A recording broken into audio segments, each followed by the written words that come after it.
Hello and welcome to So Much Game, where we're returning to a series I rather enjoy, where we have a guest on to do some world building and talk about how they got into this whole thing, and learn a bit more about them.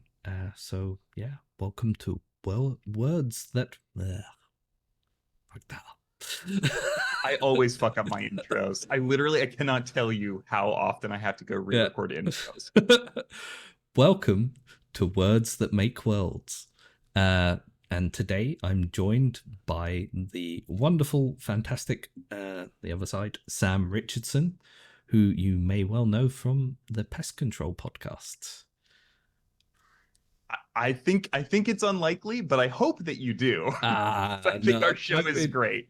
yeah, it definitely is. I'll be honest, I've only fairly recently started listening to it, so I'm still catching up on everything. No worries. Because it was suggested, I think, a few months back by a few people on the $2 creature feature, another Monster of the Week Yeah. style podcast. Yeah, the Yeah, feature creature crew they're good friends of ours, and their yeah. first series is actually a prequel to our first season. Oh, yeah, right. I didn't know that actually. Yeah. Yeah. And I hadn't really Interconnected caught, yeah, I world. hadn't even gotten on. There you go. Okay, I have not been paying enough attention. Sorry. No, totally But understandable. no, it definitely is a very good podcast, so you should check it out. And Thank you. Sam is with me today to build a world and to talk about Sam. One of which is my favorite thing, and one of which is my least favorite thing. Yes, that So I think I'll that's let true you for guess all of which us. is Yeah. which. Yeah. We'll find out by how much, how short your answers are. Yeah, right. That'll be the main gauge. I believe you've brought a world building system with you, so I'm going to let you introduce that, and it makes my life a lot easier. Yeah. So when you first approached me about doing the show, you said I want to do like kind of a world building slash interview sort of thing. And my mind immediately jumped to a game system that I've used previously, including in the beginning of our second season of Pest Control, called The Ground Itself by Everest Pipkin. It is a fantastic little game that focuses in on one specific place over time and sort of allows you to fill in a lot of the details about that place without getting too overwhelmed by trying to say build, you know, the whole world Yeah, around it all at once. So I thought that that might be a good way into to our world building here and a way to kind of keep things focused. it. I've been reading through it, and it definitely does look like a great system for that exact sort of thing, and perfect for the show. Yeah, Um, so yeah, I think we'll probably get started on that. cool. Do I you want may. me?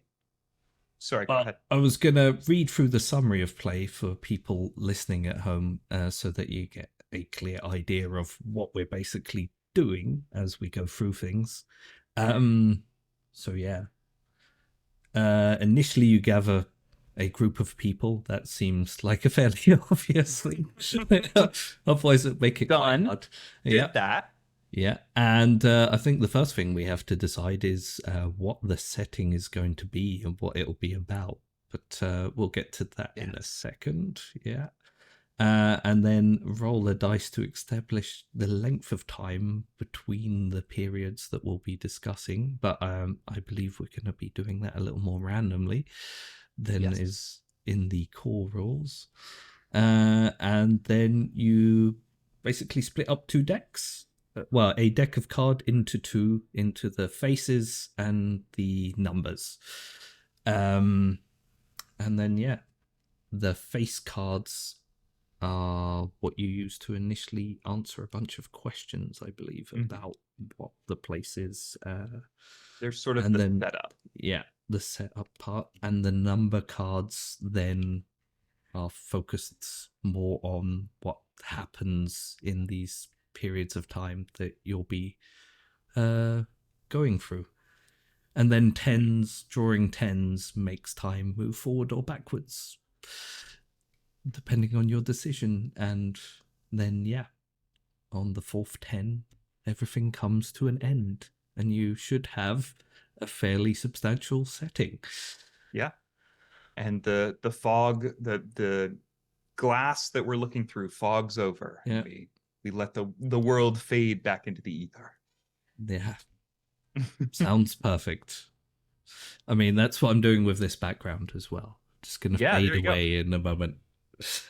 I was just gonna say, considering your background and considering the fact that my own show is tied to fairly terrestrial locations, Yeah. how about doing something spacefaring, like some sort of like maybe a space station or a specific ship or a colony? Yeah.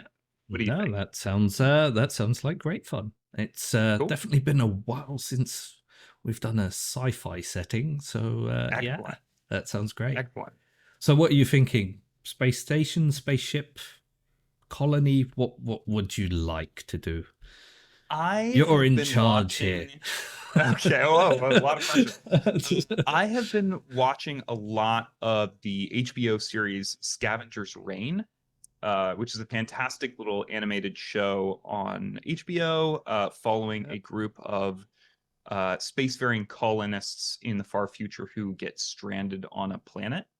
And it has made me really yearn for to do more sci-fi at some point. We already have season 3 of Pest Control figured out, and it's not sci-fi, so Yeah. I'm gonna be waiting a bit. But why don't we do like a big space station, like some sort of Yeah. like something orbiting a planet or orbiting a sun, even like enough that it is sustaining its own population. Do you see it as like the main star base for this planet then? So where everyone comes and goes if they're heading that Yeah, way? Yeah. I love that. Yeah. Sounds good to me. So it'll definitely be a very big space station then. Yes. We're talking like smaller than the moon, but way bigger than the ISS. Yeah. Yeah. So is that DS9 territory or bigger or Oh, I have to. I unfortunately, this is the first point where I have to reveal that I've not that's seen fine. something. I don't know my size comparisons for DS9. No. Yeah, sorry. Do you want me to say Babylon 5 or or shall we just let's keep moving, Yeah. No, that's fine. No. I think like if we're talking scale of like a like a earthly city, this is like a a big city, but not. So I currently live in Los Angeles, which is fucking. Oh, sorry, can we curse on this show? You can, yes. It has been done many times before. Okay, just checking. I don't know if you know Nye from $2. Yeah. Yes, I do. Yeah, I think Los Angeles is maybe too big for what I'm thinking. That is like that's too sprawling. But something in the range of like maybe a couple million people, but not not into the tens of millions. Yeah, that sounds perfect. For comparison, where I live, there's about 38,000 people. Okay, all right. So, well, we're opposite ends of the spectrum. Yeah. No? Right. Okay. We'll meet right in the middle. So basically, a large city in space. Well, yeah, large for me. Yes. Totally. Los Angeles feels large to me. Don't get me wrong. Yep. Um, And the cool. main kind of hub for people coming into the system, traveling to the planet or Yeah. from the planet. And Okay. one of the things I really love about this system is that it asks you to be so specific about this place. It really asks you, one of the main points of the system is that you're not telling stories about anything beyond the setting that you establish Yeah. at the, at the top. So we're not telling the story of the planet we're orbiting. We're not telling the story of those colonists who are, or those you know Yeah. people who People are coming. leaving the space station out into space. We're not telling the story of the solar system. We're just telling the story of this one space station. Yeah. Yeah, I did when I was reading that. I really loved that idea as well, especially for like even if you go down to really small scales, like if you Yeah. pick out a specific building and say, "What's the history of this place?" Yes. I love that Yeah. it really is just set exactly there, like what happened here before in the future. It Yeah, also it's it really lends itself to making a variety, having a new experience every time you play the game. yeah, Because, you could go, like you said, as small as one building and just track, yeah, a little hunter's lodge in the woods over time. Or you could go as big as what we're talking here, which is, this huge space station, or larger. I mean, we could expound this game to the solar system, the yeah. galaxy, anything we wanted to. All right. I guess we better start playing, huh? Yes. I was just gonna suggest the same thing, so there you go. That's good. We're on the same page. So, Mhm. do you think we have enough of an idea of our description of the setting, or do you want to So, create no, some I think I details? think that's plenty. I think we'll fill in everything else we need as we start pulling cards. Does it need a name at this point? No, that is actually That's one of the cards that can come up. that's perfect. Okay then. So yeah, I think initially we'll have to roll our timetable for the first. I think I Or don't do you think start we off with do the that. face cards? I think we start with the face There cards. you go.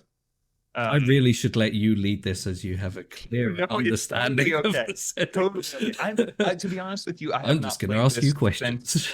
since we started season 2 of Yeah. Pest Control either. So I'm a Yeah. little rusty on it also. But no, I believe that we start with the face cards and we only do the rolls for time skips when The and if moment. we draw a 10. Yeah. Yeah. Okay then. Yeah.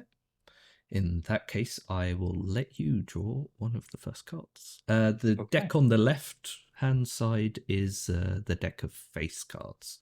So you should be able to pull Okay. one out and flip it. Let's I see. hope.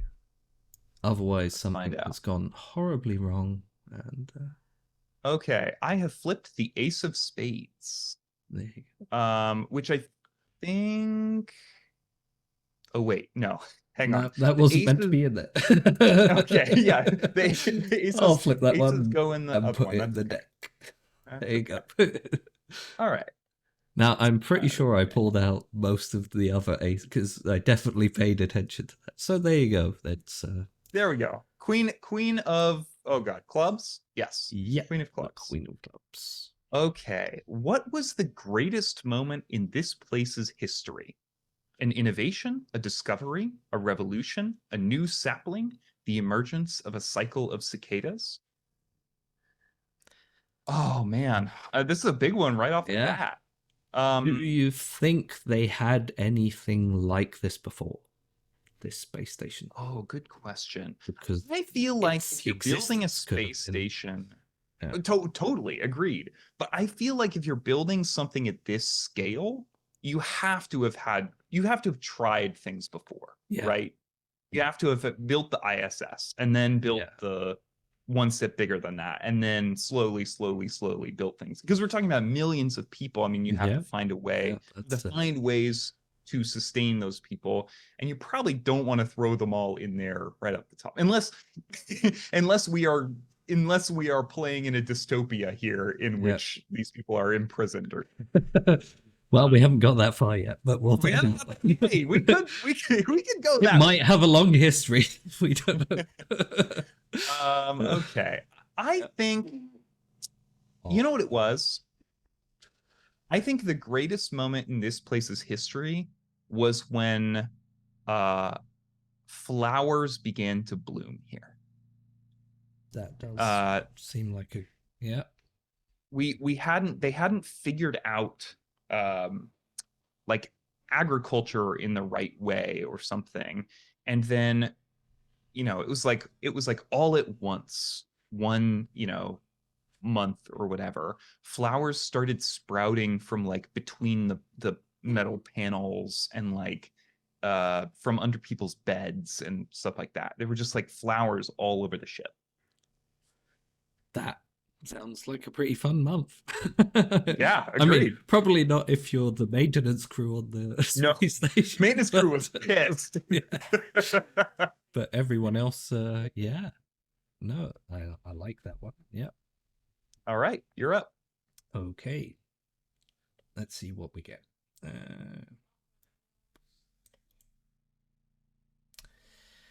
Another queen. The Queen of Diamonds. Diamond.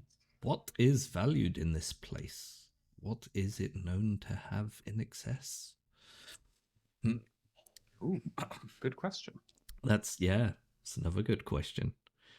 I feel like, space is probably going to be at a premium. Sure. Even Yeah.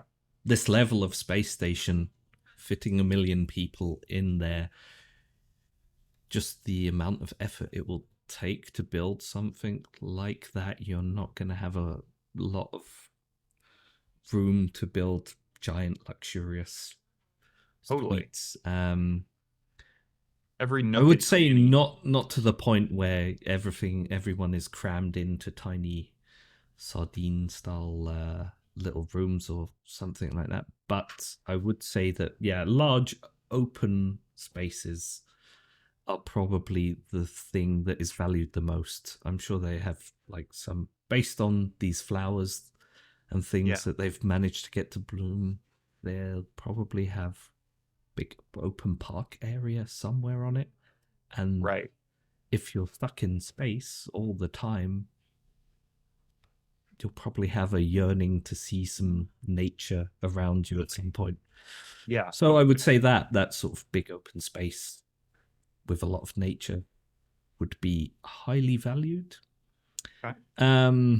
What does it have in excess, though? There's a question. I'm just taking notes here so we can That's reference. fine. For season 4 of Yeah. Pest Control, And well, when thanks, everyone Pest moves to Control Path. space. Hey, Yeah. I don't know. Listen, there's some stuff coming in this Uh, season, you know? I look forward to hearing it. Did you use this system when you were developing season 3 or any of the maybe Well, on some of the previous seasons? so we used this system in order to create the town for season 2, which is the main setting there, Yeah. Norfolk. But I actually originally discovered this system through Friends at the Table, which is another actual play show, much bigger actual play show that I love. Actually, one of their specific um, points that they try to dig deep into is world building. And they started off a sort of gothic horror western season that they did a couple of years ago using this system. And I just fell in love with it. I was like, Yeah. oh wow, there's so much potential to that. Like Yeah. yeah. And I've interfaced with the creator a little bit. I actually helped play test their follow-up game, which is called World Ending Game, and it is sort of the opposite of this. It is designed to close out campaigns. Yeah. Specifically, a game about ending a long-running campaign, Right. which is That does sound interesting as well. That's Yeah. I mean, that can be the follow-up series. Yeah, right. Yeah. We're gonna build So this world all and put these the worlds world that in the we've built, game. yeah, we'll bring you all Yeah. back at the like you can destroy it now. No, I still haven't come up with an answer to what it has in excess though. But it Is it people? probably that like, 1 million people is a lot of people to It's a put in lot space. of people. It's a lot of people. Yeah. And that does fit with the theme that the open spaces are what they value Right. because what Yeah. they have is a lot of people that take up a lot of space. Plus, it feels like we've built a thing where a lot of people are sort of coming and going in addition to the Yeah. people that just live there. So, yeah, interesting. Okay. I suppose what you could say then is what they will have in excess is the interaction of a variety of cultures as well, because a lot of Oh, people yeah, are coming and going. sure. So in this space station, they'll be able to see the universe reflected. Ah, I like that a lot. So what does it have in excess? Culture? Yep, we'll go with that. All right. Okay. Um, my turn. Mm-hmm. All right. Let's I'm see what we already got. enjoying this system, by the way. It's great, right? I love it. I really enjoy it. It lends itself so well to thinking about things. King of Spades. So King of Spades says, if there are multiple people who live here, what are they divided on? What are the points of contention that are fought over? Or if there are not multiple people, what resources do the plants, animals, or visitors to our place vie for? We definitely have multiple people. Um, what are they divided on? I think that they are divided on whether to stay. There's a certain group of people who don't view this space station as the final resting place, the final stop, essentially. They think, okay, what we need to do, and maybe what was originally the plan, is, vault this station into space. Like, fire up the engines, you know, keep going. And there are other people who say, no, this is our home. We don't want to leave the orbit of this planet that we're in right now. It's dangerous and uncertain if we were to leave and go elsewhere. So I think that is the primary point of contention. There's lots of people on either side, and I think some of those people who are interested in leaving do end up leaving on their own. We've talked about people coming and going from the space station. I think part of the group that is going are these people who are like, we gotta leave. Yeah.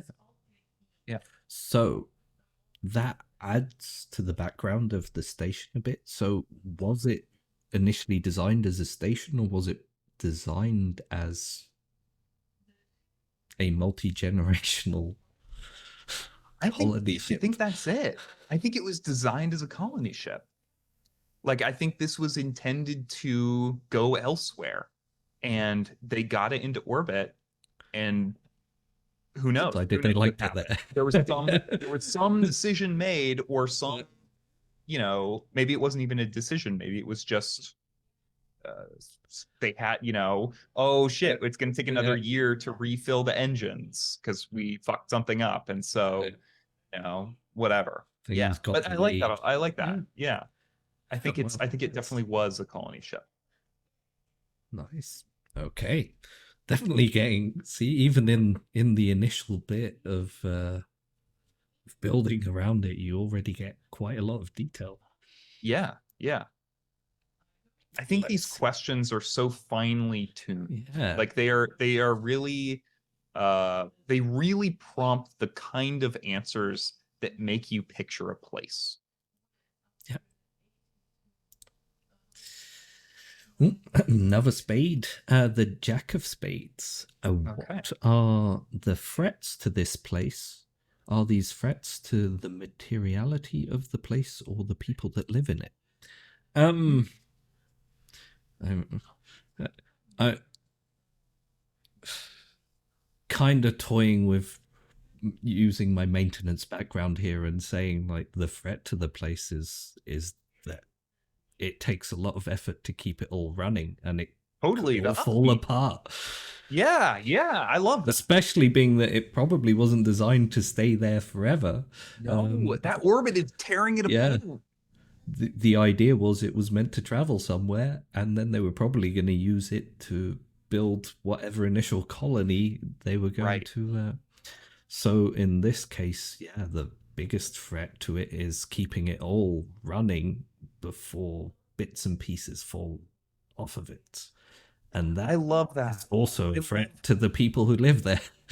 totally. Because I love mundane problems snowballing into existential ones. yeah, I feel like that's such an interesting thing to play with is like, we didn't tighten the screws on sector B for like yeah. 5 years and like, oh shit, sector B just like He's attacked. just yeah, yeah. Sector B's We gone, need to y'all. relay it.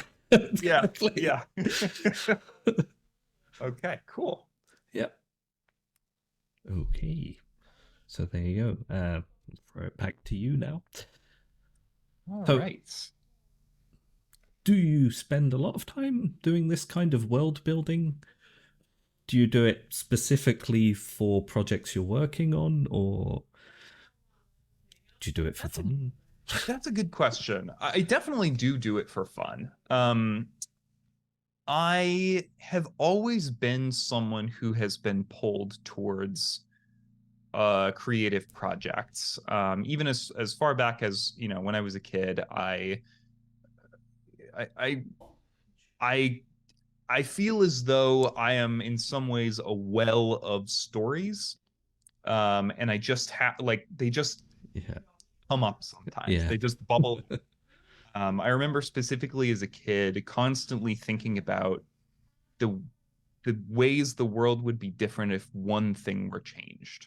I would, be riding the bus to school and I would think to myself, well, what if, the trees were red instead of yeah, green? Like what would things be like? And it was just this sort of snowballing, mental process of like, oh, well, you know, why would they be red? Well, maybe it's because red is the, color that is most able to absorb light in this, world. And what does that say about the light? Is the light yeah, different? And et cetera, et cetera. And I have gone through periods where I have been more or less creative in that area, but I have found that to be a consistent feature of the things I want to do in life. Um, right, frog in my throat. Uh, what if there were frogs in people's throats? What would et yeah. cetera, et cetera. Uh, so yeah, as a kid, They I always control us? thought I would. Are they? Yeah, right.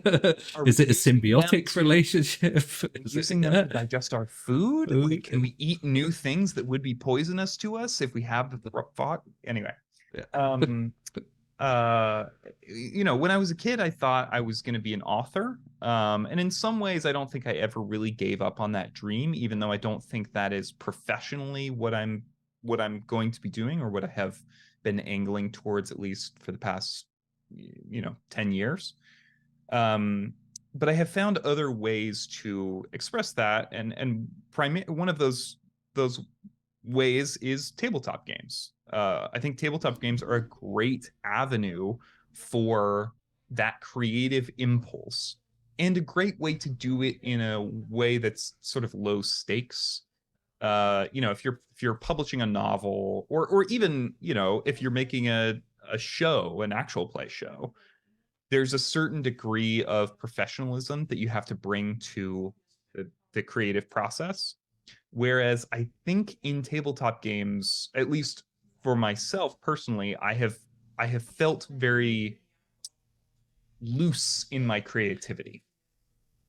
Yeah, it definitely, yeah, gives you a kind of space where you're usually gathered together with people you know, Yeah, uh, and so you're a little bit looser, and also you have to be ready to jump sideways when they do. So totally. yeah, it does keep you very creative. One one of And one of my favorite aspects of tabletop games is that you are forced to collaborate. Your creative vision is not singular no, yeah, in a tabletop game. It just isn't. Like there's even if you're playing, a very specific character, you've thought through all of the backstory, you've, put NPCs in the world, whatever, you're going to be affected by what the other players do. There's just no way around it, unless you're playing a solo game, which have their yeah, own confounding factors in the forms of like rules and rolling and all of this kind of stuff. And I think that that's one of the things that I really value about tabletop games is the the challenge and the reward of yeah, combining creative output from multiple people. yeah. I can definitely agree with that. That is one of my favorite aspects of it as well. Also, just the feedback into the world that Totally. you get from the players, uh, which then leads you to have to jump in other directions as well than you initially Totally. maybe intended, Yeah, and no plan absolutely. ever remains intact. No, no, no, it does not. Which is, yeah. Um, So I hey, think it's your turn let to pull a me card. let me draw this card. I think we should maybe Oh, each do one more card and then that, we can move yeah. to the regular game. Okay, Queen of Hearts. Who or what, a person, landmark, society, has been in this place the longest? How did they come to be here? Um, Good question. Oh, okay. I have an idea. What if this colony ship was built outward from a small orbiting body? So what if our moon was much, much, much, much smaller? We're talking something that we would traditionally think of as maybe a comet or an asteroid. Yeah. And what if this colony ship was built out Would from around from it? that. Yeah. So did they initially create a kind of manufacturing site there? Was it already an established kind of colony and then they decided to build around it? Or what were I you think, thinking? yeah, I think maybe it was this first attempt we mentioned earlier. It was, this imagine this group of people, figuring out space travel, leaving their planet, going to this asteroid, sort of in the same way that we landed on the moon, and then forming some sort of colony or manufacturing hub of some kind there, or maybe just appreciating it, and more people as space travel became more cost effective and safer, more and more people were able to visit this place until it had a population of its own. And that I think is when the idea of the sort of colony ship, maybe there was some disaster, they were out running or something along those lines, but that was when the idea of the colony ship was born, and the construction began around it, you maybe Yeah. using uh raw materials refined from this asteroid or this. I don't know which one is an asteroid or a comet bigger, do you know? I think it depends on what they're doing. I Yeah, okay, think a fair. comet is mostly space ice, and Yes. and an asteroid is more of a large solid object like the asteroids they have at the outer belts and around planets. I think the thing I'm picturing is more of an asteroid then. Yeah. And I think, yeah, they began to refine the raw We'll materials from definitely that. get comments Yeah, correcting someone our knowledge knows. of Someone knows this shit, special. and they Yeah, will take us to they will task. tell. Yeah, And that's fine. no, we appreciate No. you, but just be kind. Be kind about your comments. Yeah, but so the core of this space station is still that that initial comet or asteroid. Then Maybe that's somewhere in the the middle. Yeah, yeah. I was thinking the exact same thing. Yeah. That would probably, and that is also why it's so valued. The idea that they've transformed what was probably a barren rock into something that is alive and vibrant. Right. Yeah. Okay. Wow. All right, you're up. Yeah. I really look forward to season 4. Yes, me too. Well, we've got some Yeah, stuff. I look forward to season 3 as well. Don't worry. Yeah, even the end of season. I mean, there's some stuff that has not been revealed yet in season 2 that I think. Well, I shouldn't say this. I hope really is effective for people. Yeah. I look forward to getting that far. I'm almost there. Fair. So the Jack of Diamonds. What Finally. is this place named or called? Who named There it? we go. And for what reason? Well, that's I mean, I think we should do this one together though. That's Okay. like, it's a big decision. I'll tell you what, let's do this. Let's split it up. One of us names it, the other one decides who named it that. Okay.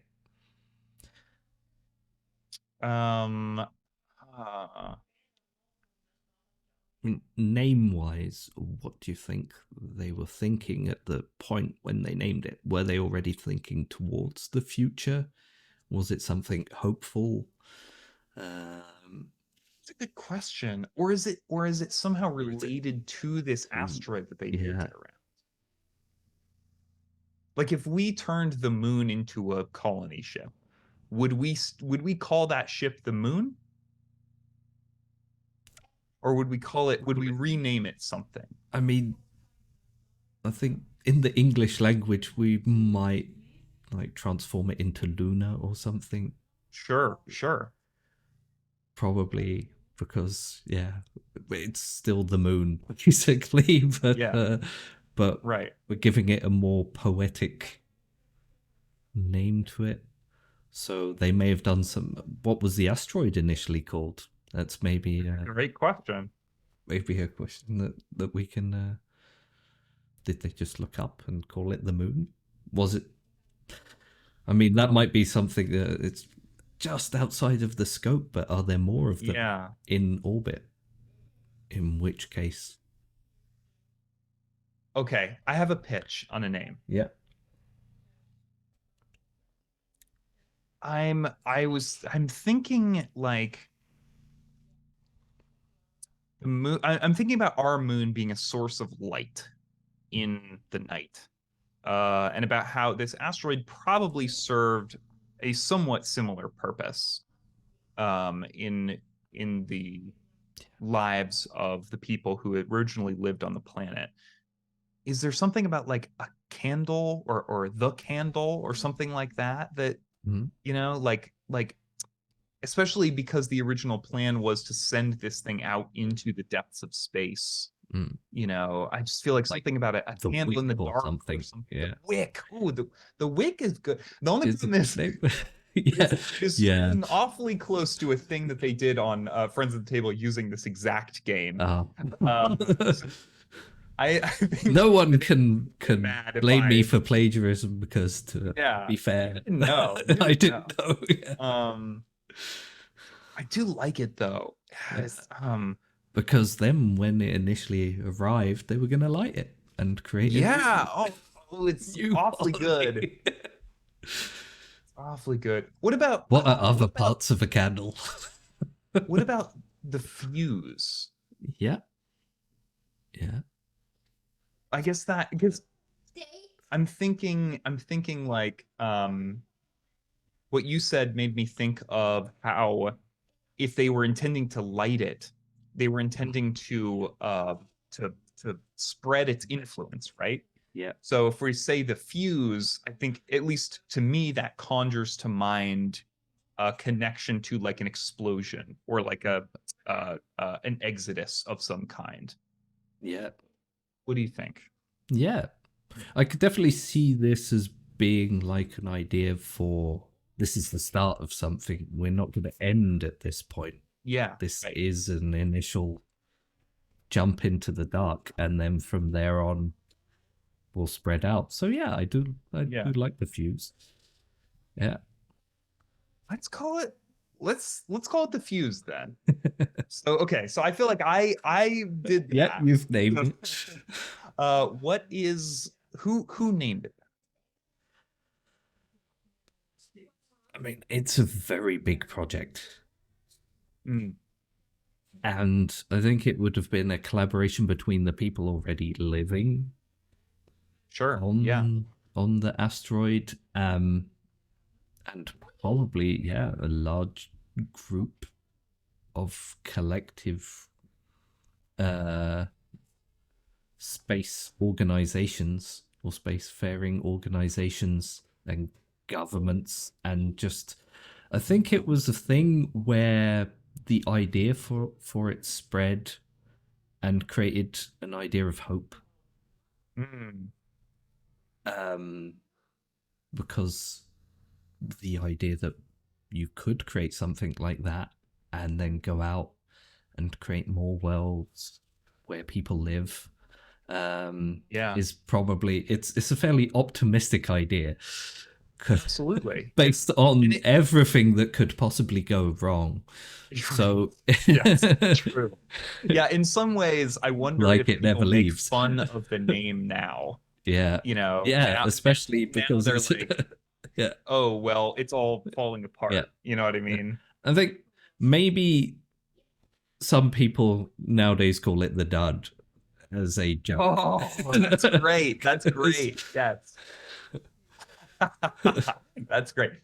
Yeah, there's definitely a yeah, group of people, maybe the the ones who ones that don't want to want leave. to, yeah, Oh yeah, the ones that obviously. want Yeah. because they want to be out there and it never happened. Some of both. Some Yeah, of each yeah, group are like, the people who wanted to stay are like, it's a dud, and that's a good thing because yeah, we get to because we get continue to to stay. live here. Yeah, And the people who want to go are like, oh my God, I can't believe this thing never went off. Like yeah, we had this dream we, of, of the future. And yeah. So I would say it was probably like a collection of organizations. Do I need to give them a specific name? Or nope. it's probably yeah. It would take pretty much everyone who could work on it uh, Yeah. coming together to work on it, from the planet and the asteroid, and with a sense of hope and optimism at the time.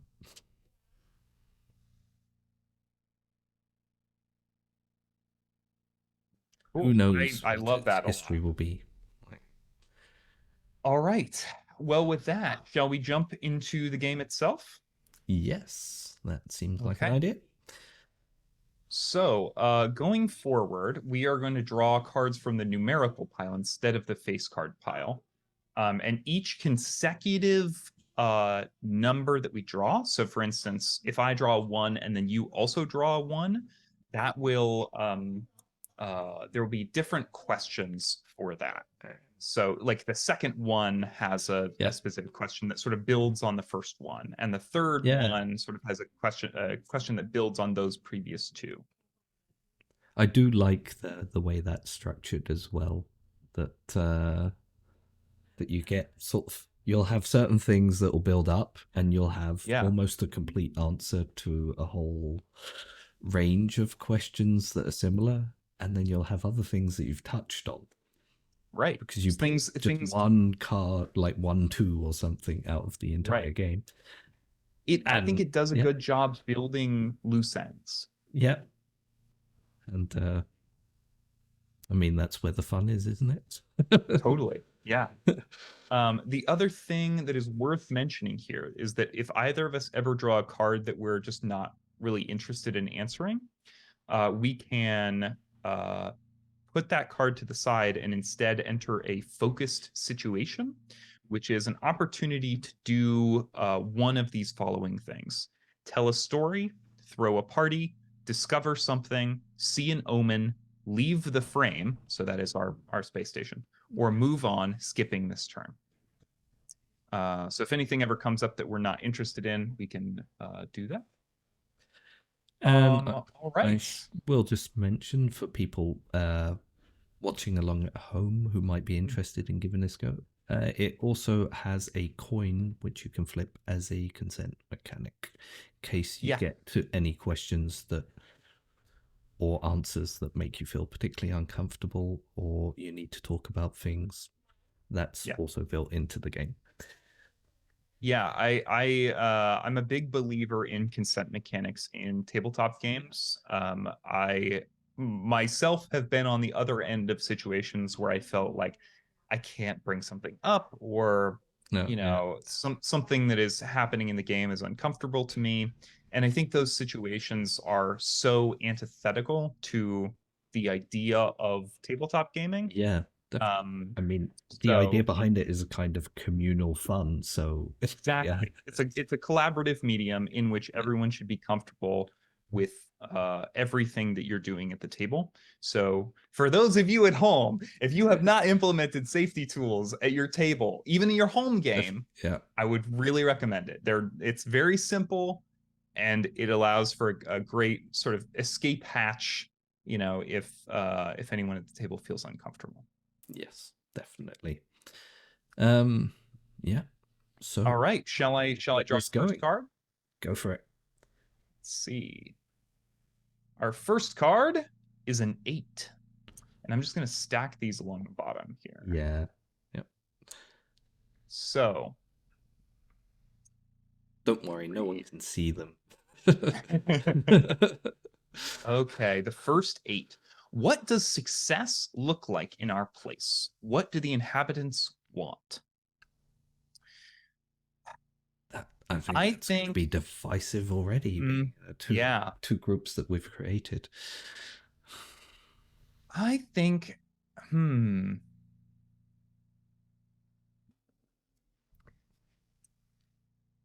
I feel like success, I don't want to say, I think a thing I'm not interested in is the accumulation of space as power. Yeah. Like I think I would rather I'm dealing enough with that in the real world. I wonder if we Aren't can we all? break from that a little bit. Yeah. Um I think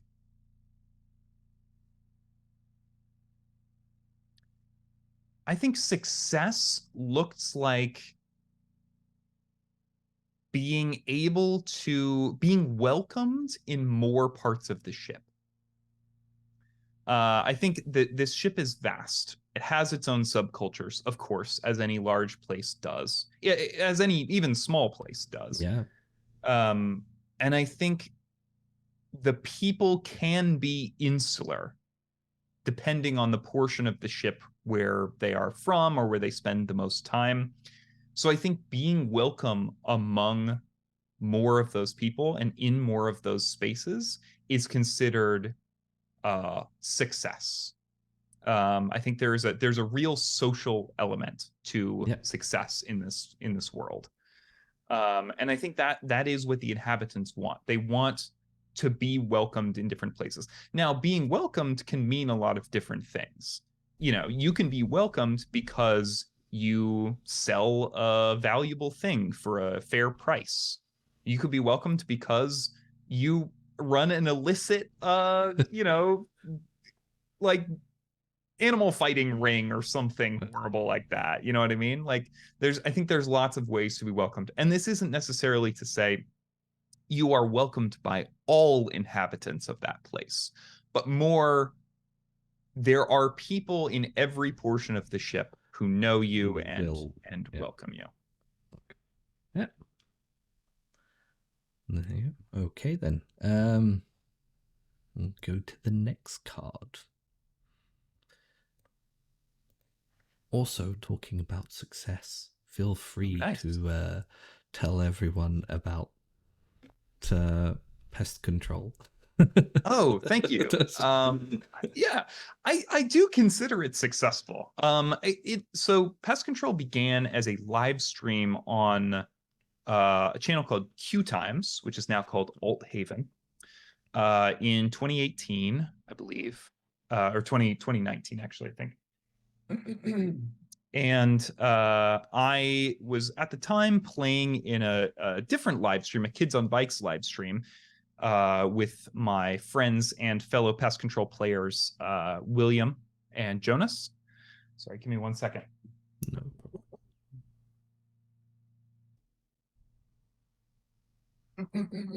Sorry, my throat is just a nightmare today.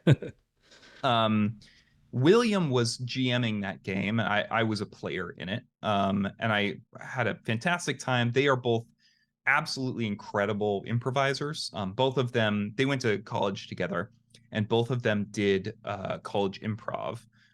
So they are so quick on the draw for everything. They always have an idea, and it's always an interesting idea. And it's always an idea that is playful with the other people at the table, which is something that I really value and have done my best to learn from. And I decided I was listening to the Adventure Zone at the time, and they were running Amnesty, which is their second season, which uses the Monster of the Week system. And as I was listening the whole time, I was like, oh my God, I love this system. This is perfect. This is exactly the genre that I like to be in. This is exactly the things that I hoped a system would do. And I got some friends together and did a little, test play of the game that went really well. And I approached Jake after that, who's the owner of Alt Haven, and said, "Hey, I have this really cool game. I would love to pull some people together for a stream. I can set up the cast. I'll set up the everything you need. I just need your space to your channel to run it." And to his immense credit, Jake, taking I had never GM'd anything before. So Jake really was like, "Oh, yeah, do it." And I was like, "Okay, cool, great." And it was originally intended to the original, episode order, I suppose, was a one shot. We were just going to do a little one shot in the Monster of the Week system, and then whatever. So we did that, and everybody had an amazing time. not to toot my own horn, that is not on me. That is on the players themselves. I think everybody really enjoyed how their characters interacted, how we interacted as players, and the vibe of the show, which was a little bit darker. It's I definitely run my Monster of the Week games like horror. The things I want to evoke are, scary. And I think everybody was really excited about that as a theme for a show. So I went back to Jake and I was like, "Hey, I know you just said we could do a one shot, but what if I did 15 episodes instead?" And again, to his immense credit, he was like, "Yes, I love it. Let's do it." So yeah, so that was kind of how the original show was born. We did our 15 episodes, which is all of what we now call season 1. And then we were done. Like, that was the end of the story. Like, I told the story I wanted to tell beginning to end. If you go back and listen to season 1, I mean, that is a full contained story. And then the pandemic happened, which was extremely difficult on everybody.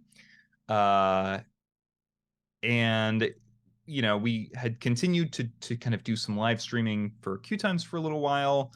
We were doing that all remotely, but it didn't quite have the same energy, and also various things got in the way. The system we were running, um, I don't even want to talk. There was a whole thing that happened with one of the creators of the system we were running at the time, Dungeon World, which is a great system.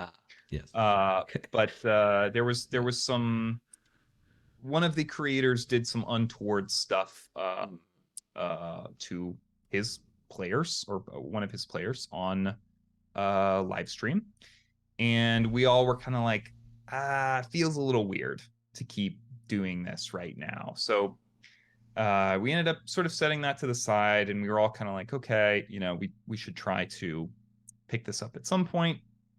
And then, of course, people's lives change. One of our players moved out of Los Angeles, and actually now both William and Jonas have left Los Angeles. So there was just sort of a break in that show, and for most of 2020 and 2021, we were just kind of all doing our own thing. And then in 2022, in the summer, I got an email from William and Jonas and our other friend and fellow player, Sam Dar, who were basically like, hey, we really liked doing Pest Control. Like, we all had a blast. It was really fun. What do you think about doing more of it? And I was like, well, I have been sitting on an idea for a second season. So if you're interested, and so so we ended up sort of reforming and doing a second season set in the same world. Yeah. Which was super intimidating, I have to say, because I would say the first season of Pest Control is one of the things I have done creatively that I'm most proud of. I'm really, really proud of how we were able to knit that story together as the four of us, and how we resolved it, and all of that kind of stuff. It felt very... Yeah, I definitely say that is like well deserved, because thank you. Yeah. Once again, if anyone's out there and hasn't watched it, I can highly recommend it. And just the way pulled everything together at the end is, and just that it was complicated. Trying not to spoil everything. Oh yeah, also difficult. I would say I don't want to say anything specific. There's some stuff that players do toward the end of that campaign that fucking blew my socks off. Like, it was so wonderful to play a game with those people, and I don't know. I feel extremely lucky to be the person GMing this game. So anyway, so we reformed. We decided to move forward with the second season as a podcast, and we've been doing that ever since. And we are just about to be, as of the end of November, we will be halfway through season 2. Which is a big milestone, and there's some big stuff. There's actually some very relevant season 1 stuff that comes up in these next couple of episodes. So you do not have to listen to season 1 in order to understand season 2, but if you do, there's some fun stuff in there. You might as well. You might. Hey, it's all there, it's all there on the feed. So yeah.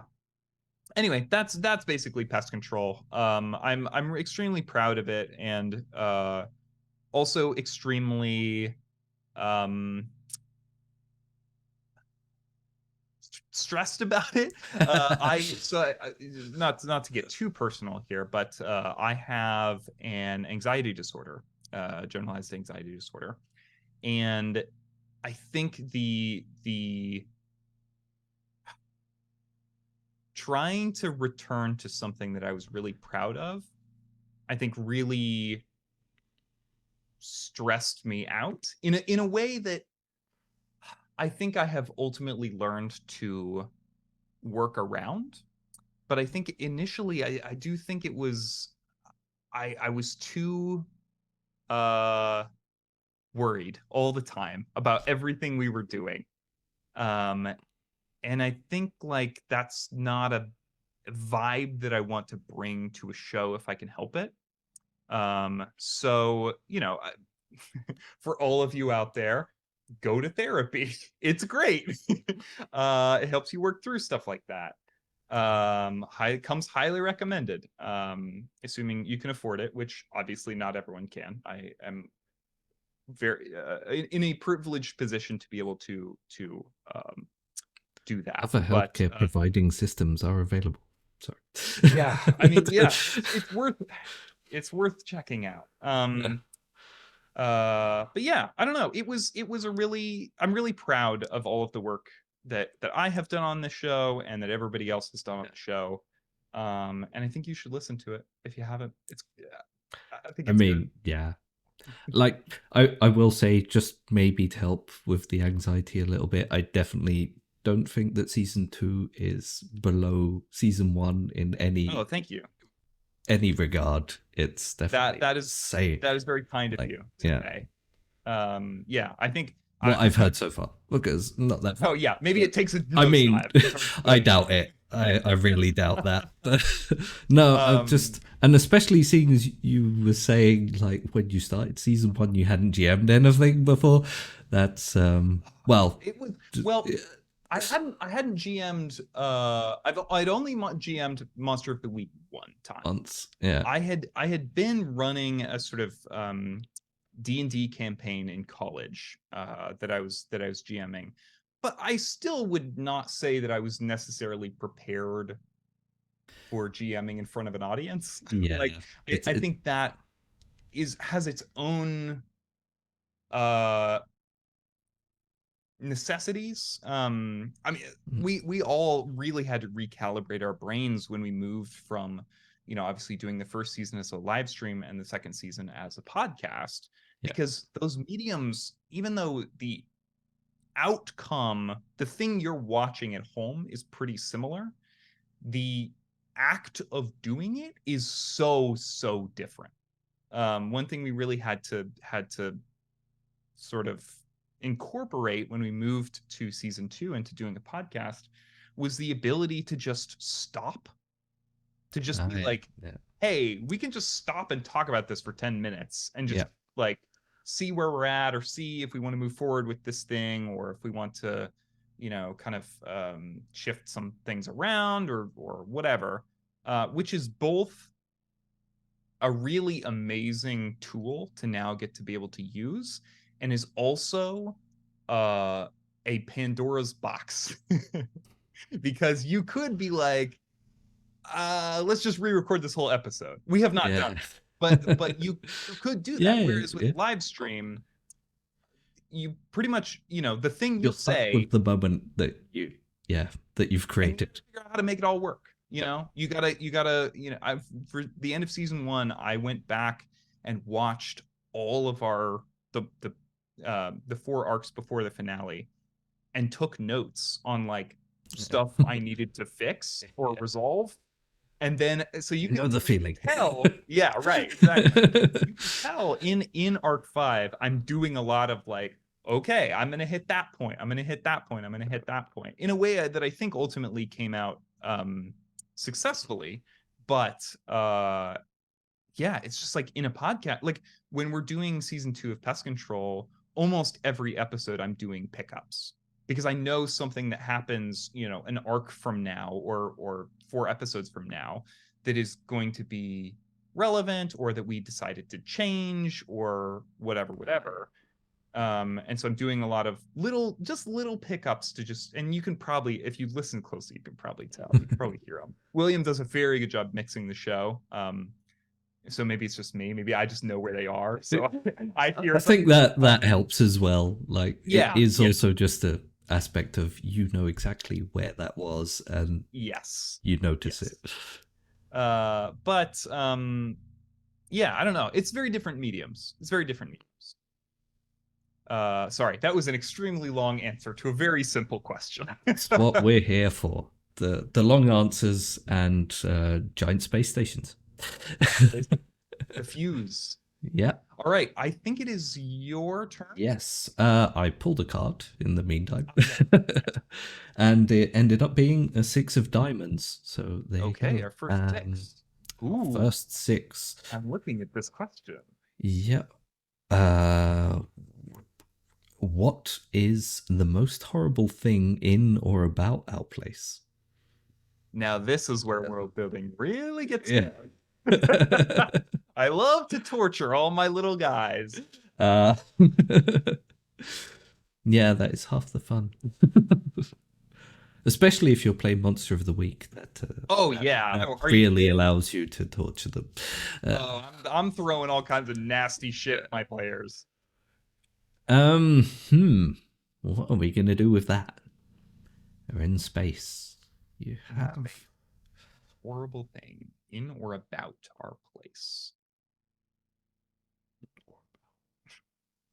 It's just absolutely infested with the aliens from Alien. Just riddled with them. On any given day, there's a million people, or there's like 50 left. They Yeah, just keep right. shipping people. It's going back and forth. No, yeah, that might not go that extreme. But, I don't blame you. I don't blame you.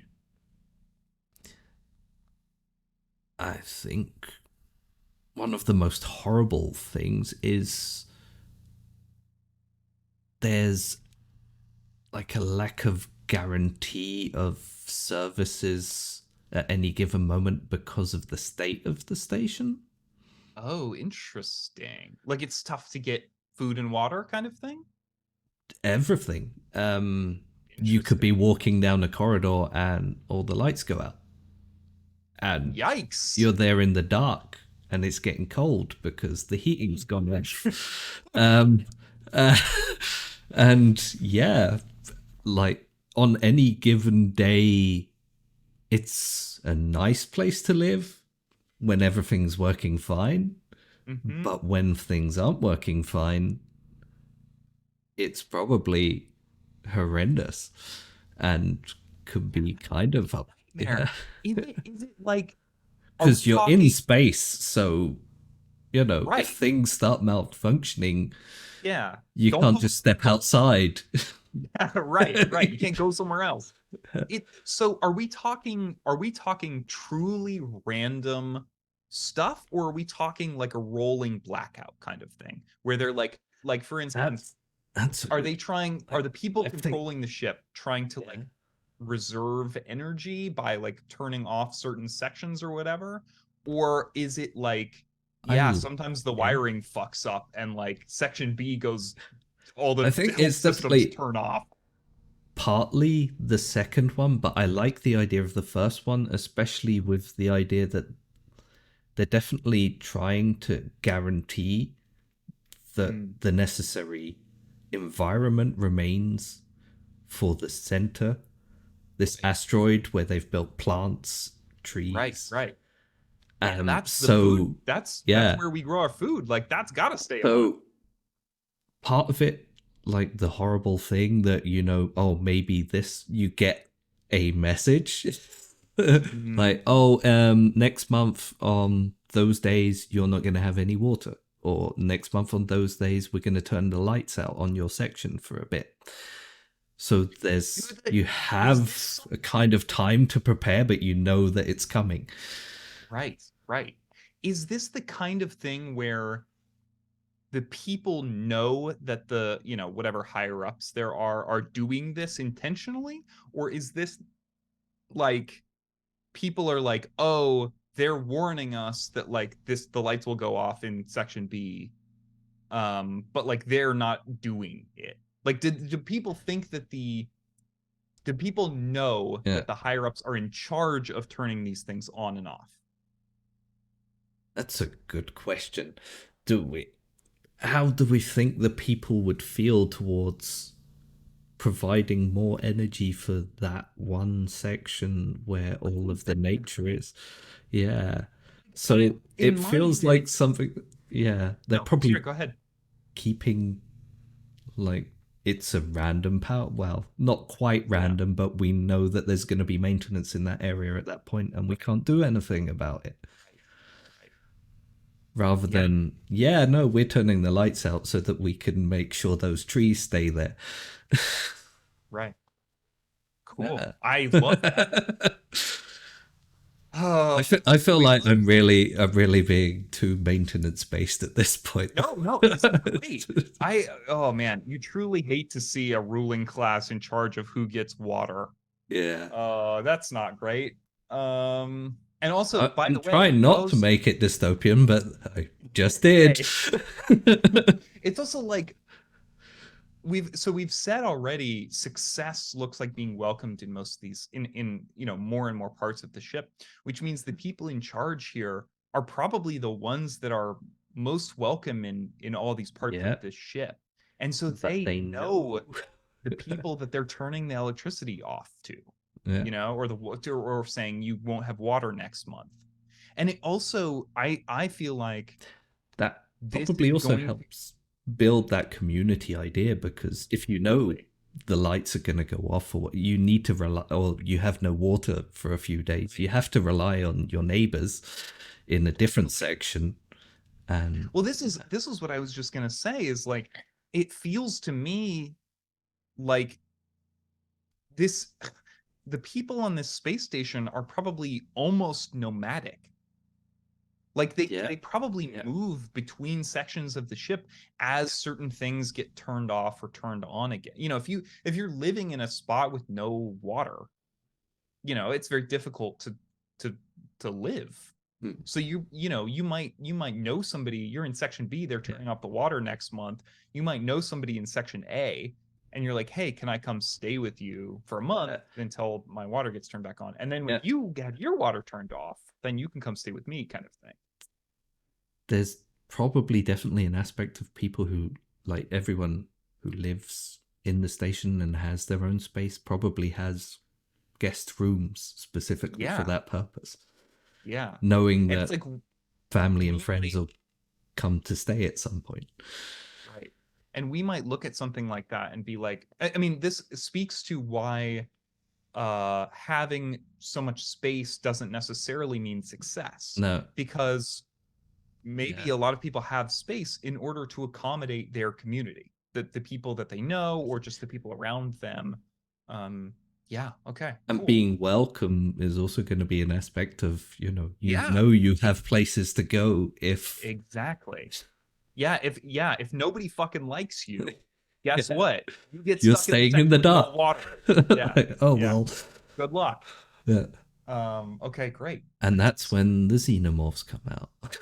Yeah. Riddled with them, just riddled with them. All right. 900,000. 999. Oh Oh, our well. second six Ooh. already. This is the six of spades. Uh, Someone returns to our place changed. Who are they and how are they different? Oh boy. Um, hmm. Some of the people who left. I have an idea. I have an Oh, idea, but it's a go big on. swing. I'm just fully leaning into your maintenance stuff. There was a guy This is a reconnect. terribly maintained station. Yeah, right? There was a person working on the exterior of the ship. And they uh something went wrong, something disconnected, or something wasn't, the rope that was holding them onto the station wasn't well maintained enough. And they got separated from the station, and they were in life suit, like Yeah. you know, an astronaut suit or whatever, but not in one that could sustain itself forever. So people were like, "Fuck, like They're shit, gone. we lost Yeah. one." You know, there was a funeral. There was their friends and family were obviously despondent at the, you know, at this seemingly random accident. Maybe there were even calls to, you know, improve the maintenance of whatever tool, you know, ended up causing them to die. And then a year later, somebody saw them knocking on the window, Mm. and they guided them down to a like airlock and let them in. And they're like they were still in their spacesuit and whatever, but like they checked all the spacesuit gauges and everything, and it was like that there was no oxygen in the suit. The suit was completely depleted. There was probably, you know, like Yeah. fecal matter and whatever inside the suit. Like there's no way that this person could be alive. And yet they're here. There you go. So season 4 is going to be another horror setting. Yeah, hey, welcome to my Want Yeah. Monster of the Week No. instincts. I Um, I love that. Yeah. yeah. And I think their name is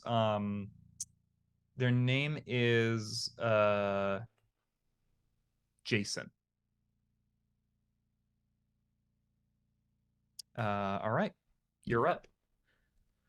Just a quick question on that. Do you Mm-hmm. think that, like, as a result of that, as it becomes local knowledge, do you think people Mm-hmm. attempt to try something similar? Is there like a group that builds Ooh. around it? Or I don't think people try the same thing. I think Jason even warns against people doing that. Like says like I think Jason says I don't know how I survived. But like you should not, because there's a chance that you will you die. There's like yeah. in all likelihood you will die. Mm. But I do think people start to form around them, around Jason. Uh, Maybe I don't know if might be the beginning of something. Yeah. You know, the beginning of a religion or a cult or something along those lines. Okay. A 7. Our first 7. Seven of Spades.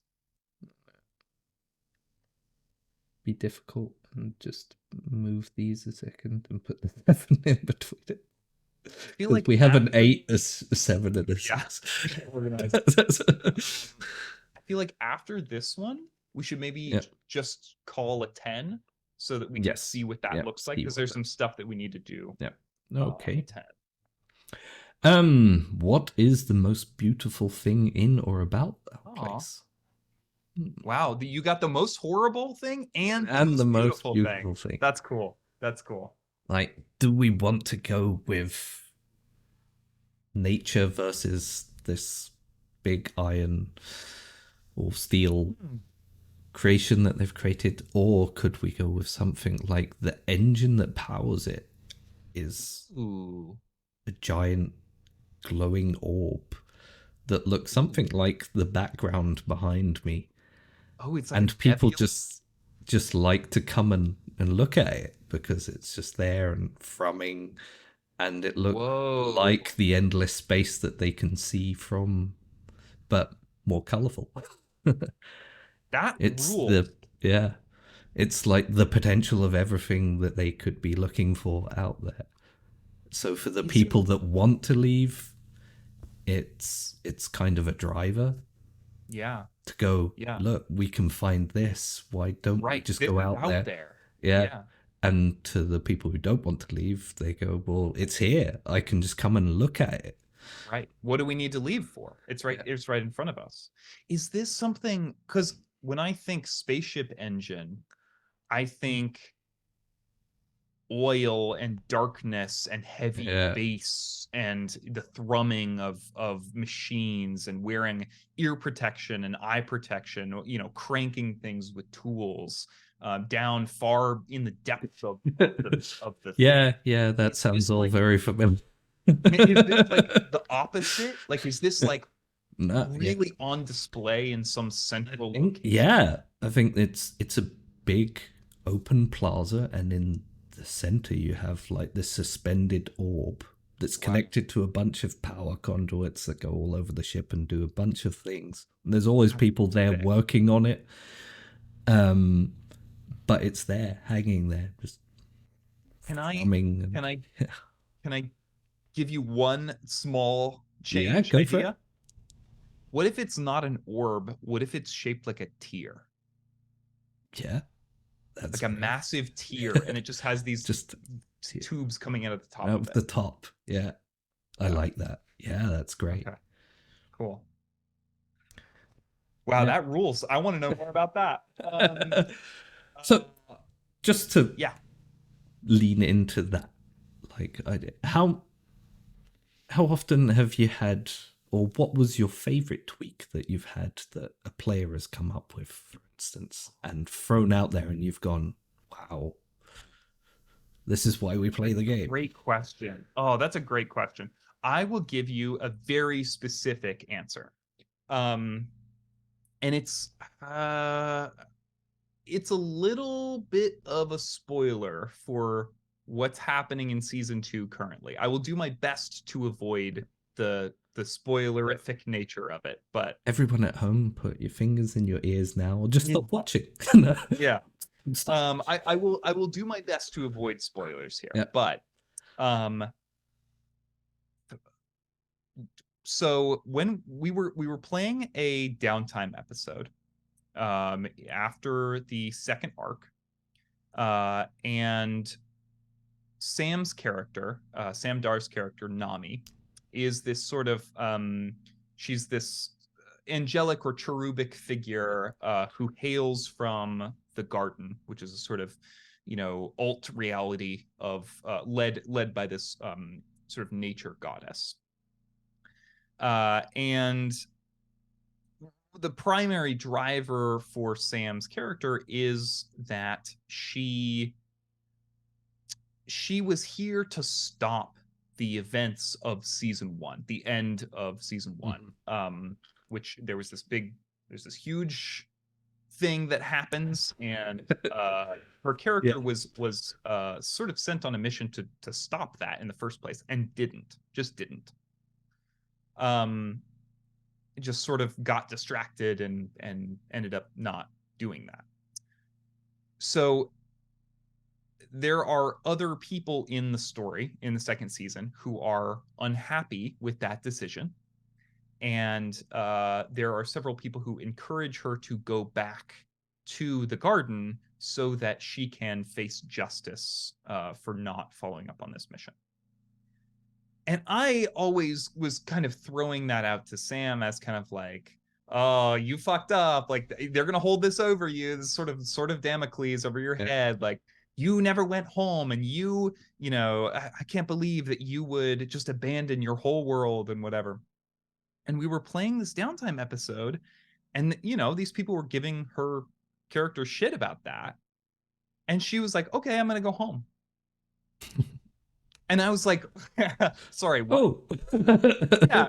I was like, okay. Oh, huh. Okay. Let me think about this for a second. And you can hear I ended up cutting some of this conversation from the episode because we had a lot of logistical conversation about how this might work. But she was like, I don't think that my character could, you know, would avoid this. I think, you know, she's at a point now she would go and face it. And I was like, okay, then we're gonna follow your character. She goes and does that. Like, my intention for this season was never to leave Norfolk. I set that out something at the beginning. I was like, I want to use the ground itself to focus on this place, and I want the main action of our season to be here, to live in this place, to get as comfortable in this space as we can to understand the community that lives here and how it functions. But I was just like, this is too good of an idea and too interesting for this character to avoid. And I told her straight up, I was like, if you go back there, your character might be done. Like that might be it. Like, first of all, you might not survive. Second of all, how the fuck are you gonna get home? Or back to Norfolk at least. So these upcoming 2 episodes that we are releasing in November are the story of her going back to that place. And whether or not she survives and makes it home is an open question. Okay. Yeah. Well, look forward to that. Yes. So I think that's the most recent example, but I think things like that are something my players are really good at throwing out. William and Jonas have both done things over the course of the season, both seasons, that have just completely thrown all of my planning and all of my prep out the window in a way that was so fantastic. Yeah. I love it when somebody comes to me and says, I want to completely fuck up everything that you are planning. That is like one of the best feelings I get as a DM. Yeah, it is that secret GM moment where they're like, I'm sorry I'm doing this. And you're like, no. Yeah.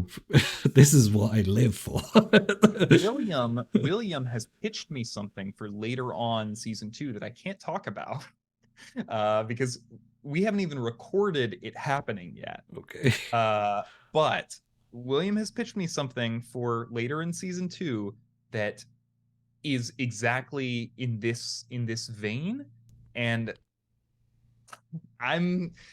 it's gonna be wild. If it happens, it's gonna be wild, and that's all I'll say. There you go. Lots to come.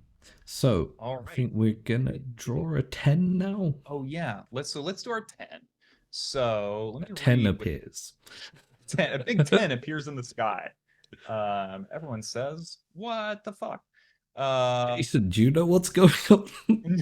Jason's like, "Oh, stop looking to me! I don't know shit." Okay. The game says, if the drawn card is a 10, the cycle ends, moving us forward in time. Excuse me. The players then roll a 6-sided dice. In this case, we're going to be rolling 2 6-sided dice. And this number plus the unit of time, which we've already decided is going to be variable, is the length of the gap between what we already played and what we are about to play. For example, if the die lands on a 3 and the unit decided at the top was days, 3 days pass. If the die reveals a 5 and the unit was centuries, we have a gap of 500 years. We can choose to go either forward or backward in time. Okay, so, and then once we do that, we will answer some questions. So do you want to roll the unit of time, or do you want to roll the Okay. I'll roll the unit. Okay, great. I'll roll the number. All right. We're going very far. Even if you roll very low. I rolled a 1. Ah. What did you roll? A 6. Which is? So in units of time, a 6 would be millennia. Millennia. So we're shifting a millennia. That's still doable. But that is doable. That's a lot. I always get this confused. A millennia is 1,000 years, right? 1,000 years, yeah. Wow. That's awesome. I mean, if Jason is still around in 1,000 years, there's definitely something going on there. Yeah, for sure. Okay. That depends. Are we going forwards? Are we going backwards? I think we got to go forwards. I think we got to charge forwards, you know? Okay. All right. Now we will collectively answer the following questions, optionally taking short notes. The players may each answer one question in a circle or all chime in on each one. Try not to contradict other players' assertions, but rather work your own ideas into the fabric of what they have said. Those questions are: do our characters slash civilizations still live here? What does the place physically look like now? And does the place still use the same name? Do you have any ideas on those? Anything that jumps out to you immediately? Um, like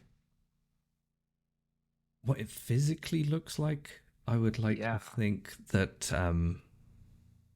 well, I wouldn't necessarily like to think. I just like the idea that over the course of a millennia, at some Yeah. point they've started building parts of it out again, Oh, interesting. but other parts of it, obviously, they just couldn't keep up with the maintenance, and some Yeah. parts of it are, Are there like little satellites that are their own, yeah, yeah, like that's the so we idea. keep talking So about not just section like, B. yeah, not just building it out, but yeah, sections have come loose, for instance, and they're tethered to it still by the barest of means, and they still run. Oh And man, there's people there, and they travel back and forth. But it's and almost then like I'm picturing it as like a spider web of a space station net. yeah, I like that idea. Yeah, Wow. and Okay. some of those parts of the web are completely dark, look rusted, and Yeah. Oh, there's definitely there's some parts now that are just uninhabitable. Like there's just no, I mean, like maybe there are places, sections that have drifted off so far that they just can't get, or it's yeah, not possible to get like the life the, services yeah, there. to that area, but you can still see them there Yeah. Yeah. drifting at the very edge of like the perceptible area around the space station if you look out of the window. Are we still orbiting the same planet? That's a good question. Or have we moved? That's Like which side won, do you yeah, think? that's the thing. Who won out in the end? Do I you feel think it like would be it would have been physically possible to still move the station at that point it's a great question. That's a great question. without it falling apart? I think here's my pitch. I think we did move, but we didn't get that far. Like I think we're like two planets over, Yeah, and that's it. yeah, Like instead of orbiting Earth, we're orbiting Jupiter or something like that. yeah. No, I like that idea. Yeah, yeah. So they to They tried. tried to move it, but at that point there just wasn't enough gas left in the tank. And maybe it was like there were people that were like, we're doing this. Like, no, we're doing this. Yeah, We're firing the engine. Go. Like the teardrop is glowing, yeah. go, go, go. And maybe that was, whether it was immediately unpopular or maybe that became unpopular as they actually began to move. Mm. And maybe there was some sort of rebellion or overthrow of some kind that like they were like, no, we're like We're we not were moving. gonna keep planet hopping, but now it's like, No, no, it's we're done. yeah, We're done. yeah. And they've ended up 2 planets down, basically. Yeah. Yeah. Yeah, All right. Does the place still use the same name? I think our characters in Civilization are probably still here, if they, although yeah. they're That probably a bit more more scattered. gutted, changed somewhat, but it's probably still the basic idea of it is this collection of people coming and going, the people who Yeah. live there. Yeah, There might even be some remnant that like still orbits, if we're saying, I'm not necessarily saying this is our lit. solar system. Yeah, Yeah. but like maybe there's some section that is still orbiting whatever Earth-like planet these people originally came from. So which section has the asteroid? Ooh, good question. I think the Jupiter section has the asteroid. Yeah. Okay. And does it still use the same name? I think no. I think because we're talking like if we're saying there was a rebellion to stop it from continuing, I think part of that rebellion is saying we are not using this name. We're no longer going to Yeah. have this aspiration. Like we are stripping the name from this place, maybe forcibly even, because we are no longer interested in the type of expansion that the name suggests. Yeah. Um, That seems fair. Like now they've almost decided, no, this is a dead stop. yeah. This is where the station stays. It's not going anywhere else. What is a good name for that? Like, what is a name that represents that? Um,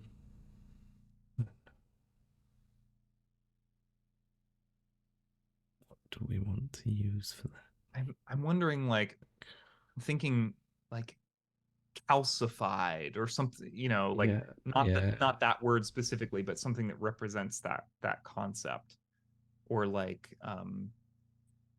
stationary, yeah. or uh, Like terminals. terminal is good. Yeah, but it's too generic. It is. It's- There's a lot of sci-fi with terminal. Um, um, we could just call it finality. mm, yeah, How does that feel to you? How does that that feel that on the feels mouth? fun. Yeah. Okay. All right. It's your world.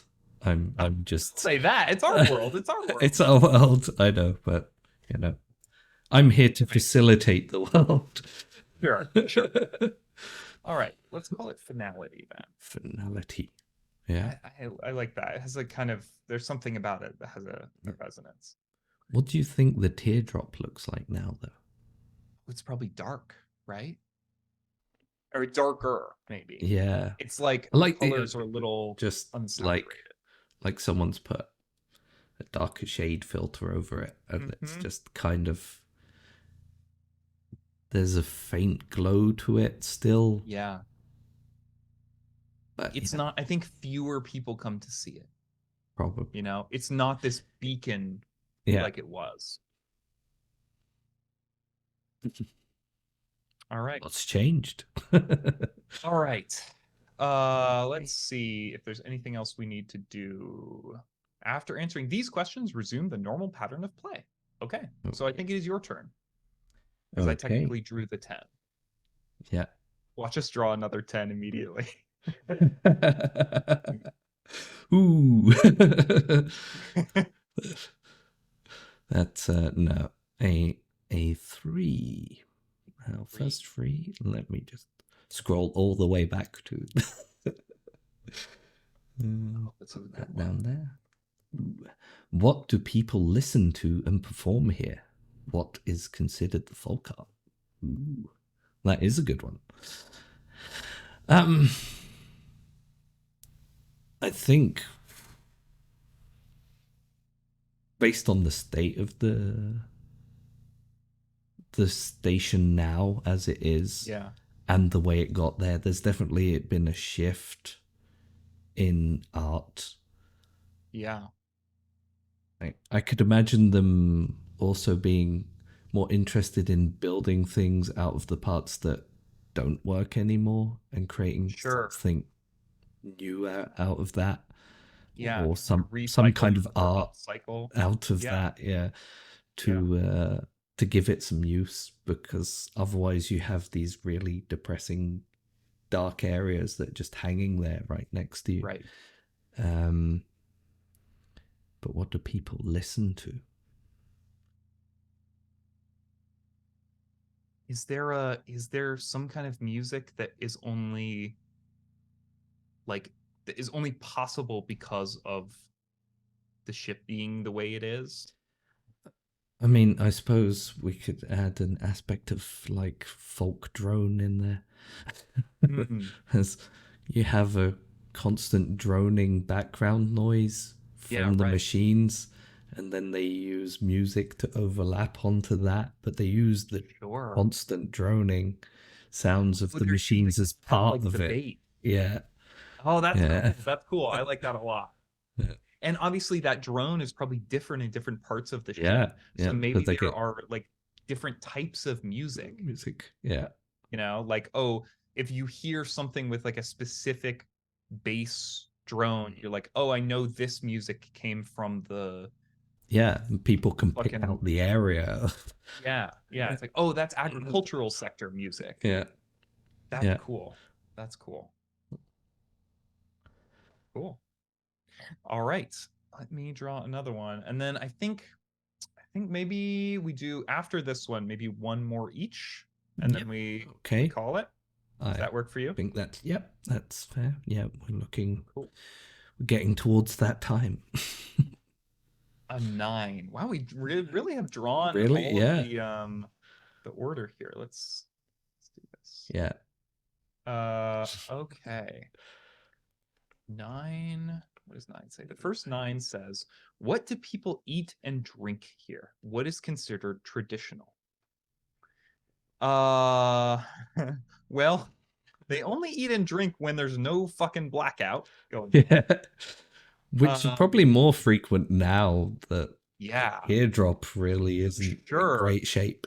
I mean, there's probably sections just completely without water or electricity.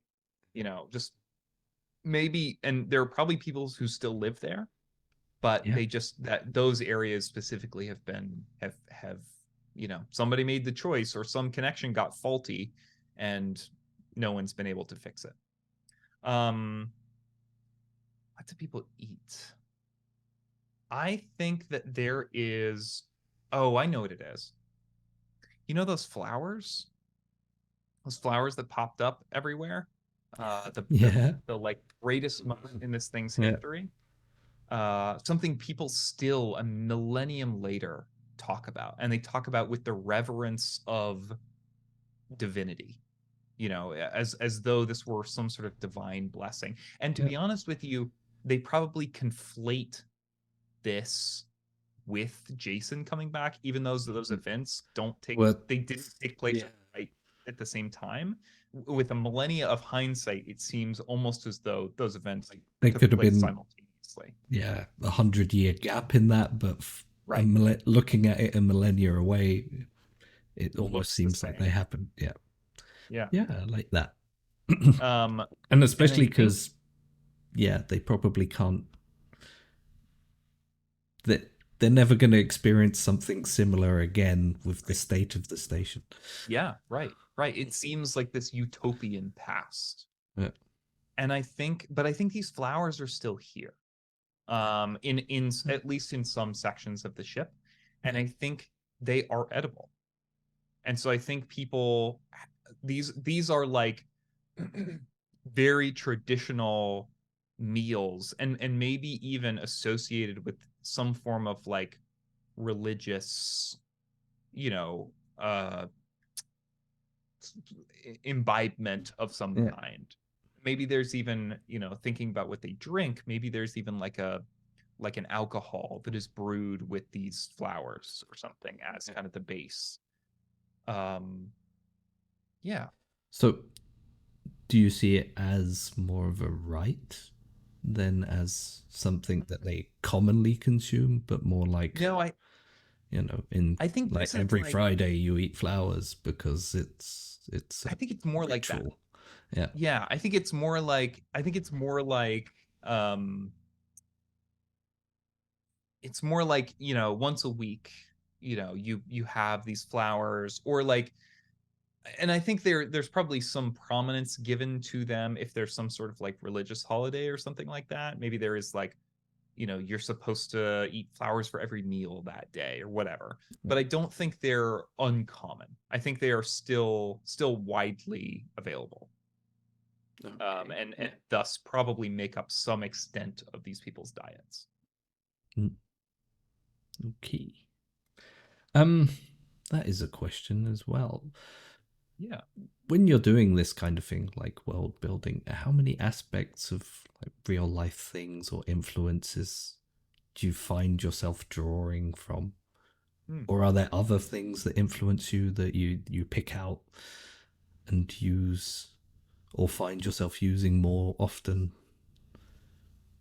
And what are Yeah, that's a good question. I am a big believer in pulling from the real world. The worlds I build, I always want them, and I'm not always successful in this, but I always want them to feel grounded in some way, to feel like these are the same kinds of people that exist in our world exist in whatever world I'm trying to create. There are selfish people, and there are giving people, and there are assholes, and there are idiots, and there are wonderful, kind human beings who really value their friendships and value the people around them. And so when I'm looking at a world, I am always doing my best to make it feel like a real place, in that the thing I try not to dip into is the like alienness of world building. I think I personally find that to be less interesting. Um, I think it's you can create compelling worlds that are completely separate from our own, and nothing is the same way as it is in our world. But even then, I would argue those things are pulling, if done yeah. successfully, those things are pulling from our world, in that they're countering the thing we expect to be there. um I think a component of successful um media to me, or six and especially successful world building, is seeing our experiences in foreign contexts. Seeing someone have a really uh, intimate moment with someone else on another planet, with a red sky, seeing someone experience the grief of losing a loved one while riding on horseback to go fight a dragon. Like Yeah. these are things that I think I try to bring into the worlds that I create. And as far as what things influence me, I feel like I'm influenced by everything I see around me and all of the media I consume. I mean, great example, at the beginning of this interview, we talked a little bit, or I talked a little bit about Scavenger's Reign. Yeah. That's There we definitely, I go. mean, that is Yeah. heavily influencing my work on this Yeah. world, and the kinds of things I'm thinking about. I love to read. I love to play video games. I love to watch movies. I work tangentially, at least, in the film industry. And I think all of those things are things that form the soup from which I draw forth creativity. I truly think everything I do, and everything I watch, and everything I read, and everything I listen to are influential to me in some minute way. Um, Obviously, there are things that I think I would call on as being sort of uh, very present when I'm thinking about uh, creativity. I mentioned Friends at the Table earlier, which is where I got this game from. I really love that show. Like, I think it does a really, really great job uh, with most of the things that it sets out to do. And I find myself, especially in season 2 of Pest Control, drawing a lot from that show, drawing the influences, drawing themes, drawing uh, you know, ideas and general concepts and all of that kind of stuff. And of course, that's, you try not to do that in a way that is plagiarism. Yeah. Like, Like I'm obvious. trying to Just filter all of this yeah, through, no, I know. myself and my own Yeah. experiences and the things that I'm interested in, of course. So I hope nothing I do reads as direct descendants of the things that I'm influenced by. I try not to let that happen. But like, yeah, I think it's pretty easy to see the fingerprints of something like Friends at the Table on the second season of Pest Control, in the same way that actually, to me at least, it's very clear the influence that Taz Amnesty had on the first season. That was my first introduction to Monster of the Week. I love the Adventure Zone, and specifically the first 2 seasons. I hold a lot of personal resonance to me. There's a monster in season 2, or sorry, in season 1, that deals with memory. I think it's pretty clear that that comes from some stuff that happens in Taz Balance. It's obviously very different contexts, but like, to me, those are like, I can see the connection that I drew to get to that monster. Um, yeah, I mean, I'm trying to think if there's anything else that is like immediately jumping to mind. I'll tell you. You want a little preview? I'll tell Go you on one then. of the things that is influencing my planning for season 3 of Pest Control is a book by oh god, now I've completely forgotten his name. One second. I linked this in our cast Discord. Is the book Authority by Jeff Vandermeer.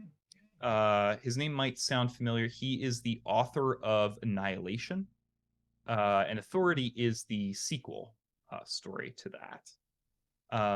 He is a sort of weird fiction author, Yeah. and Annihilation was turned into a movie in 2018.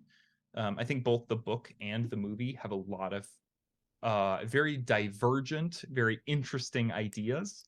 I highly recommend them both. But there's some stuff from Authority that I have been thinking a lot about with regards to the kinds of stories that I want to tell in season 3. So I'll leave it there. Yeah. Right.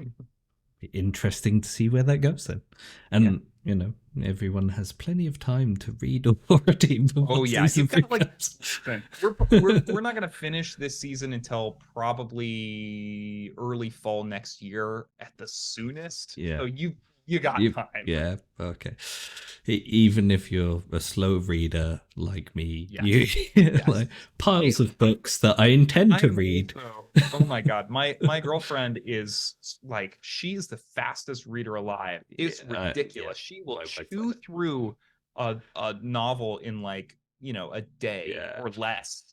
Yeah. And I'm sitting here being like, oh, I read 50 pages tonight. It's like, I'm the same way. So Yeah, no, I know that feeling.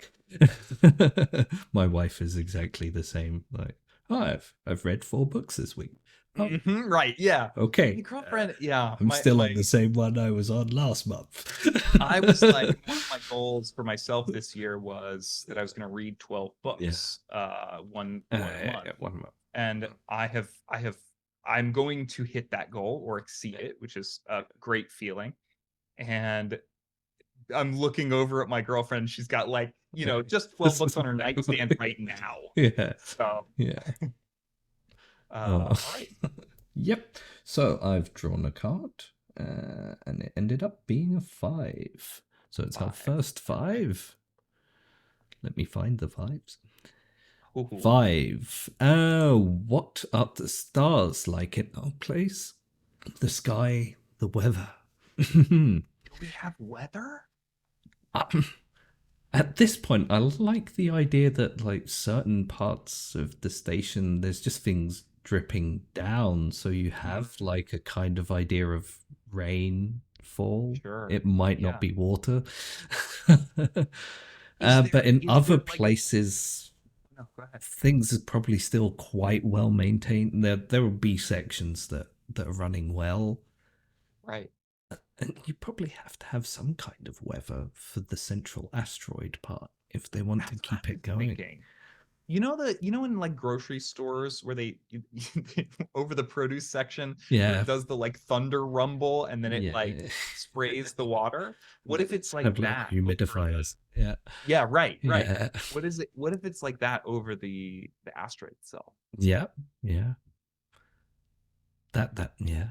So they give a kind of like a maybe a visual and audio cue Yeah, of what weather is going to happen, yeah, and then like the breaking of clouds or something, and then yeah, you right. get a sudden crash, and then oh, there's going to be a downpour.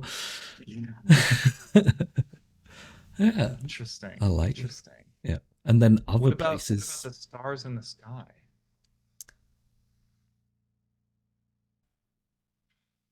there. Part of the area around where the teardrop Yeah. is not necessarily like there's one part that's maybe a big open looking glass area that you can see out into the stars. The other part, the central ceiling above it, they had initially over the years painted the pattern of the stars from where its initial orbit was, Oh, and now they don't that is fit anymore. so there's just are they like are they painted? Are they how are they up there? Oh, Do they they look like stars? Are they they little painted, or did twinkly they like hang up diamonds? like Yeah, actual, yeah. yeah, lights or jewels or shined light through them?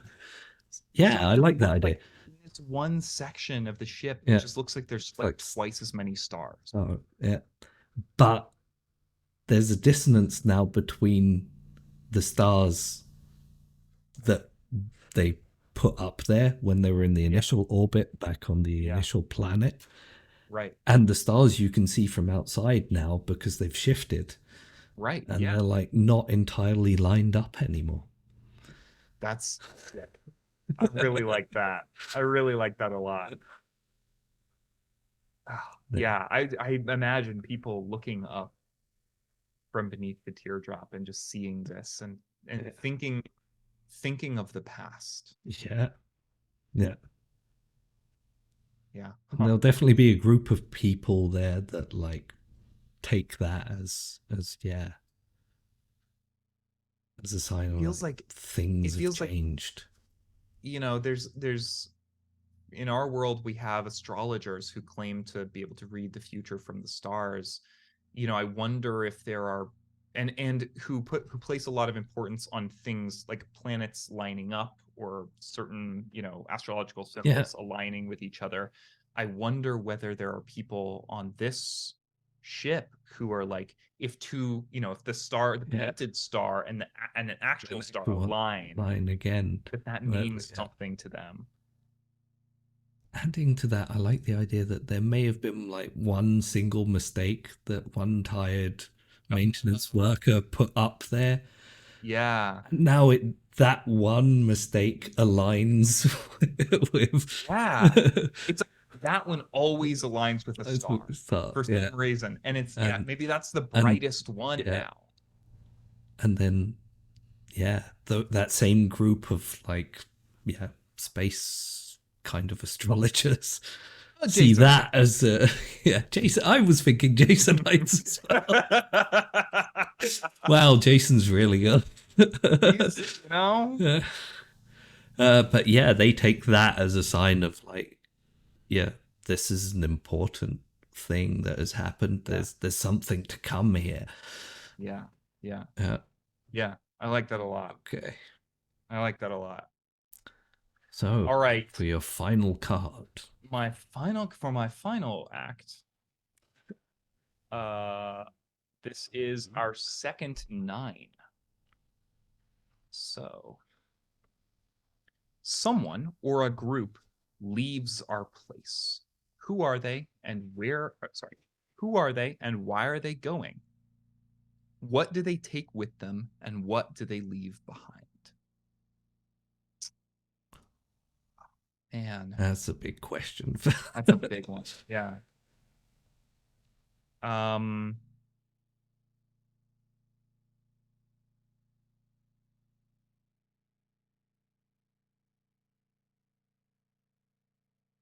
I think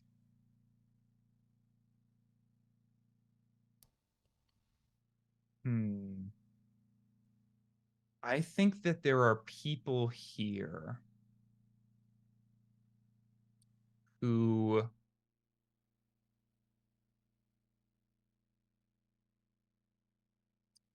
I'm trying to think which direction to take this because I You can go big. It's the last one. that's true. That's true. If you want to ship everyone off into space. That's kind of, I'm not thinking about that. Um, okay. Yeah, I got a big one. I got a big one. Okay. Yeah.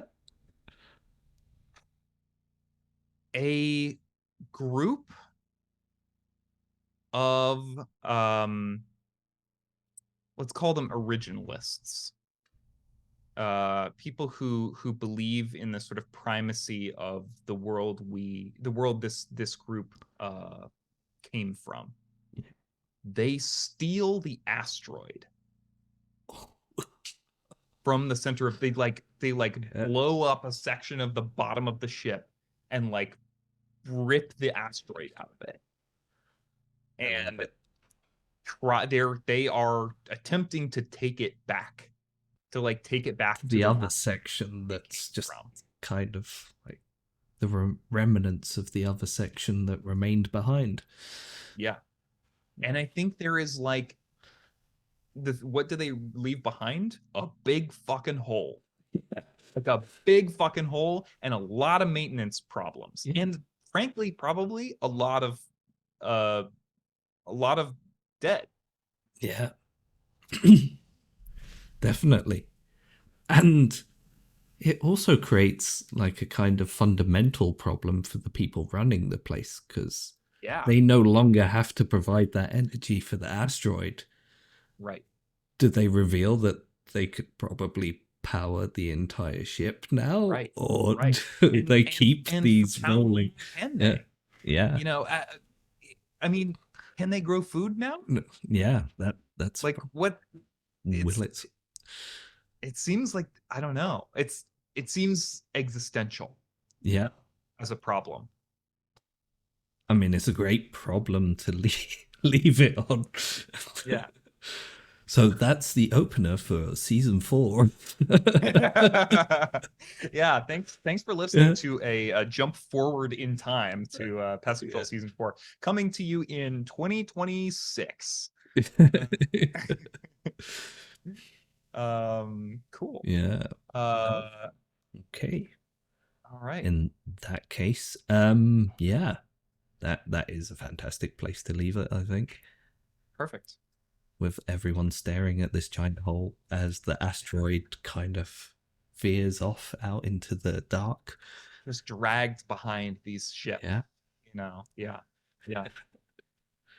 Are there any like final questions we have to answer as There are. everything So, fades to black, or our if we gaze? pick our oh, I did fuck this up. We were supposed to pick a question from for one of the tens, but that's all right. Just if you're playing this at home, know that there's a specific question for the tens that you should answer. Oh, Um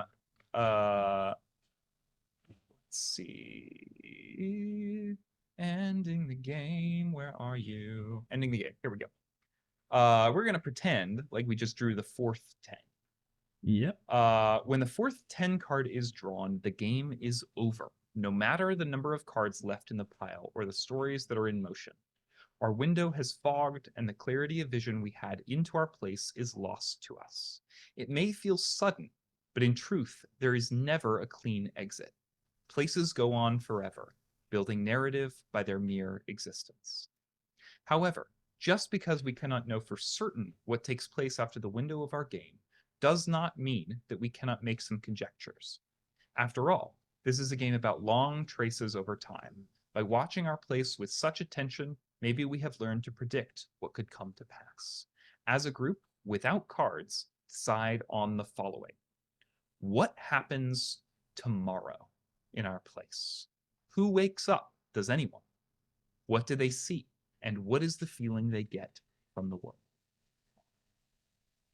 Well, I think initially everyone wakes up and sees the devastation.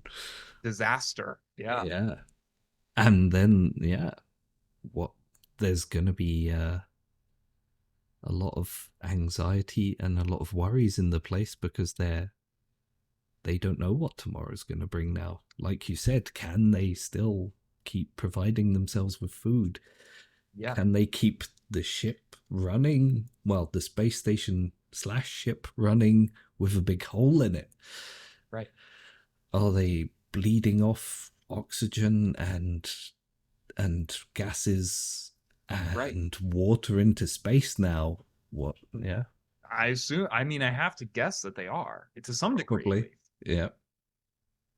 What if this is the thing that spurs them to finally set down? What if they say this ship is unsustainable for life?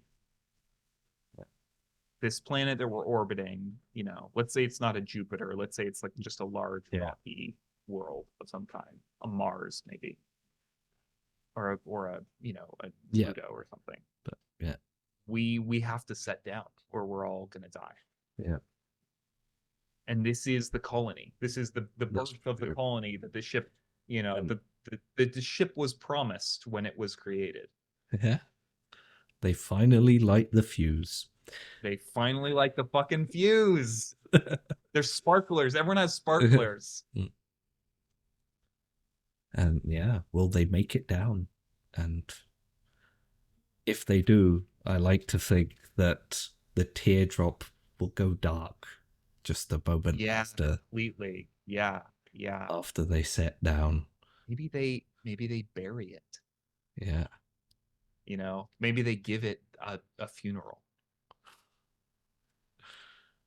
That's fun. Yeah. Well, all right. There we go. That was our world. That's our world. Yep. It has been an absolute pleasure having you on. Thank you so much. I feel the same way. For talking about all of your influences and such, and creating such an amazing world as well. Thank you. And bringing this system out as well. That was a great idea. Such a great system. Yeah. I truly, Everest Pipkin is like a profoundly excellent game designer. I feel their work has really. I mean, this game in and of itself has changed the way I think about world building and about the places that I build for tabletop campaigns and other creative projects. So highly recommend. You can pick up this game on itch.io. Again, it is called The Ground Itself by Everest Pipkin. There you go. I might chuck a link down below when I get that far. As for yourself, it's your final chance to promote anything you want to promote. I've been Sam Richardson. You can find me on various social media platforms at Laggardson, Laggardson. I am less on Twitter now because it's bad. It's a bad. You can say that here, don't worry. I refuse to call it X. But I have been finding a small and flourishing little community over on Co-host. So if you want to come over there, it's a nice little space, little low key kind of social media place. The game that I help run, Pest Control, is on Twitter, co-host, Blue Sky, and Tumblr, I believe. And we also have a fan Discord. You can find links to any of those at Pest Control Pod. That's on Twitter, Tumblr, Blue Sky, and co-host, I believe. And you can find an invite to the Discord server at the link in our season 2 episode descriptions. So if you want to come chat with people, if you decide to check out the show and you want to chat with other folks who also might have theories and speculation and are interested in chatting about that, that's a great place to do it. You can also talk with me and the cast. I love, absolutely, one of my favorite things in the world is when people ask me questions about the show. So if you want to make my day, you can listen to the show and then ask me questions about it. That will really that will do a number for my ego. So let's see. If I have anything else? Oh, our my fellow players, William and Jonas, are part of a band called Glass Beach, which just very recently announced their second album, which is coming out, I believe, January 19th. It's called Plastic Death. If you have not heard any of Glass Beach's music, I really highly recommend it.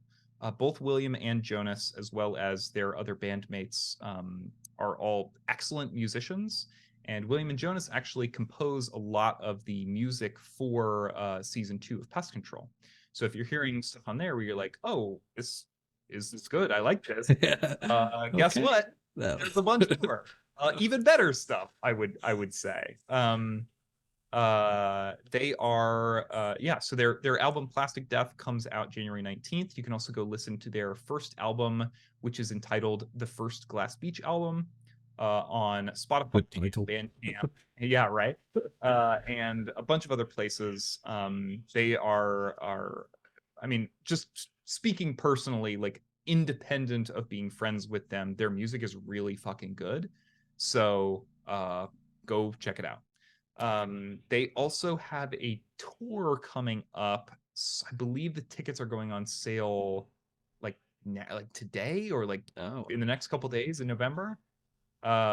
So if you listen to some of their music, or you already like them and you want to go see them in concert, please do.